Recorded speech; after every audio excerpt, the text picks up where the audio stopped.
Sa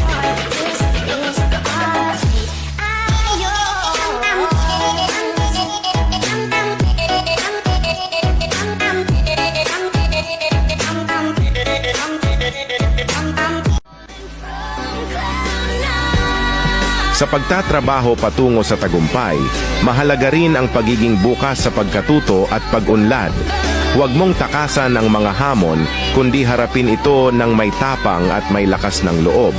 Ang tagumpay ay maaaring magdala ng iba't ibang kahulugan para sa bawat isa. Subalit ang pangunahing susi ay ang sipag, dedikasyon at positibong pananaw. Huwag mong kalimutan ang mga taong sumusuporta sa iyo at ang mga aral na natutunan mo sa bawat yugto ng iyong paglalakbay. Sa pamamagitan ng pagpupursige at pagiging bukas sa pagbabago, ikaw ay tiyak na makakamtan ang tagumpay na iyong inaasam.